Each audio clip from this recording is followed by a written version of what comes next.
Konnichiwa, Japan fans. Today's show, we're going to be talking about idiots.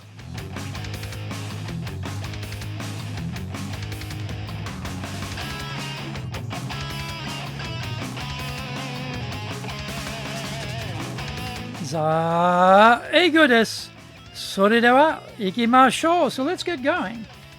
This is the 7th year of the Sales Japan series podcast, broadcasting around the world from the Beverly Hills of Japan, Minato-ku here in downtown Tokyo.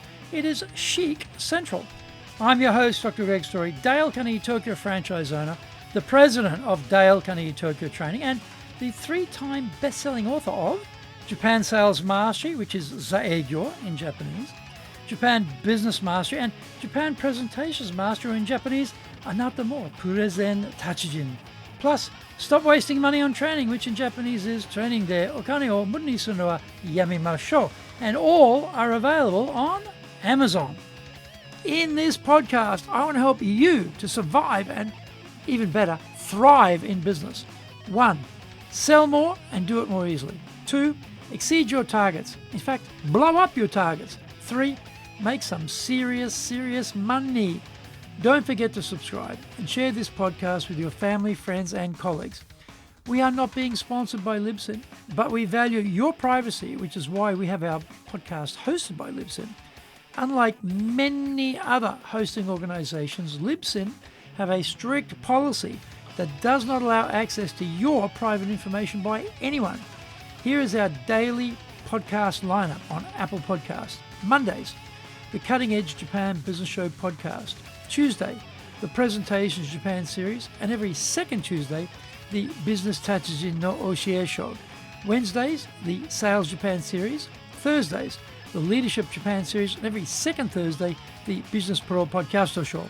Fridays, the Japan Business Mastery Show podcast. Saturdays, Japan's top business interviews. Now, this is episode number 365. And today we're talking about how do we sell to idiot buyers? Selling to idiot buyers sounds a bit harsh, doesn't it? But I'm sure we all have had a version of this experience. It usually manifests itself in the pricing component of the transaction. We provide value, but the buyer is too inexperienced, uninformed, basically stupid, has a massive ego, or is lacking in context to appreciate why they need to pay more than they suggest. Have to remember, they are in the market for a service or a product only a few times a year, but as salespeople, we are talking to companies constantly. We have a much better understanding of what the market will bear than the buyer. The problem with value is it isn't known until the delivery of the solution. Because we are delivering solutions all of the time, we know the value. Our value is also confirmed by other buyers who become repeat customers because they appreciate what we bring to their firm. They pay the fare because they can see the value equation works in their favor. Most companies can probably solve their problems internally and save a lot of money. The time factor is often the difference. They don't have a decade or even a year to get it right under their own steam. This is where we bring an instant solution and they can enjoy the benefits immediately with no time loss or disadvantage in the market. The other idiocy is imagining that all suppliers are the same and we're providing some generic solution that can be easily interchanged between similar suppliers. Because they may not have used any of us yet as a potential solution supplier, they have very little to go on apart from the pricing. This is where the greed gland gets activated, and they imagine they are doing their firm a favor by going for the least expensive option. If the procurement department gets involved, then you know you're in for a rough time. They have their spreadsheet with the suppliers' names along the top side, and on the left side, the names of the service or good, and the cells in the middle are populated with pricing numbers. This is a very convenient method to delineate who is the cheapest supplier for a solution, but often has no nuance for the value equation comparison. Our job as salespeople is to break through all of these obstacles and make sure the buyer is clear on the difference we provide and why our higher price is justified. It may be a quality comparison that our competitors cannot match. Quality means the good itself or the people who supply the service. This latter component can vary enormously. Speed is also a factor, and this is where being more flexible and better organized than the opposition is an advantage. It might be a history of credibility and reliability as a supplier, which the rival operation doesn't have. After-sales service is also something of real value. Often, organizations are often well sculptured for the buying component of the conversation, but are not so interested in dealing with the buyer's problems after the check has been cashed. Having many decades in a market has a higher value than a rival who has only been operating for a few years.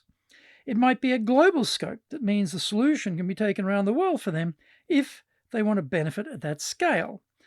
When we list up all the various aspects of value, we realize that price is just one component. Often in business, our time is the thing we are most interested in preserving, and we will pay more to protect our time. Find out more when we come back from the break. Our show today is brought to you by our public courses, but we also do custom in-house programs, as well as we do them in both Japanese and English. We do them face-to-face in our Super Safe classroom, and we do them live online. Our show today is being brought to you by, on the 10th of November, we'll be doing our Leadership Training for Managers course, 3-day version. On the 16th and 17th of November, high-impact presentations in Japanese. On the 7th of December, we're doing our flagship course, the Dale Carnegie course. Starts, that's on the 7th, that's a 3-day version. Go to our website at www.dale-carnegie, carnegie.co.jp. Get my best-selling books, Japan Sales Mastery, which in Japanese is Zaegyo. This is the Bible for selling in Japan. Japan Business Mastery, Japan Presentations Mastery, plus Stop Wasting Money on Training, which in Japanese is Training de Okane wo Muru ni Sunu wa Yamimashou, and all are available on Amazon. If you like learning by watching videos, we have nearly 2,000 there for you at Tokyo, Japan, Dale Carnegie TV on YouTube. We release 3 TV shows every week on YouTube. The Cutting Edge Japan Business Show, that's the premier business show on Japan every Monday, Tokyo time. Fridays, we have the Japan Business Mastery Show, and on Saturdays, we release Japan's top business interviews, where I interview leaders from small and medium enterprises all the way up to the corporate captains of industry on one topic, leading in Japan. Every second Thursday, we release the Business Pro Television Show.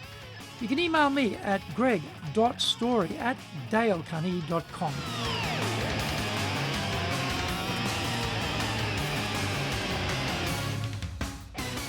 Welcome back.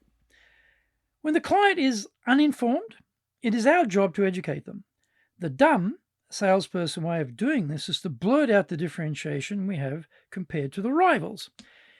The issue with this approach is that buyers have been trained to doubt whatever they are told by people trying to sell them something. The better avenue is to draw out the differences by asking well-designed, highly intelligent questions. If we want to deliver high quality, if we want to highlight quality, we could ask, would not having to do any rework after delivery of the solution save your firm time and money? If it is the speed, we could ask, if the speed of the delivery was able to exceed your expectations, would that provide positive knock-on benefits to your firm? If it was a global scope, we could inquire, would being able to take something you've found works well in Japan to the entire global network of your firm raise Japan's stakes internally? You get the picture. You get the idea. If the proposition doesn't fly, then there's no point laboring the conversation with any more content in that vein, and we need to move on to find something which will resonate with them. The alternate option is to not do business with idiots and let the competition lose money when providing the solution. Idiots can be expensive for us to work with. I'm dealing with this right now. I am providing basically the same service for 2 companies, and one is paying 6 times as much for the same service compared to the other firm.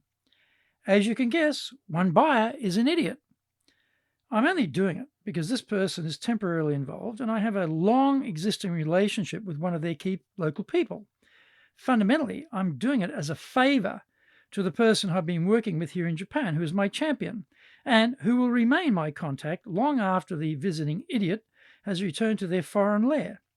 Otherwise, I would just say, forget it, and not get involved because the number is an insult. Thank you for joining the Sales Japan series. If you found the program useful, then please work on your karma and share this with your family, friends, and colleagues. Don't forget to subscribe and share this podcast. Immediately apply what you've learned today. Go out there and survive. Use it and make some serious money. Bucks, dough, moolah, coin, dosh, lolly, readies, smackers, earners, and bread and honey. Remember, I'm in your corner, committed to your success here in Nippon.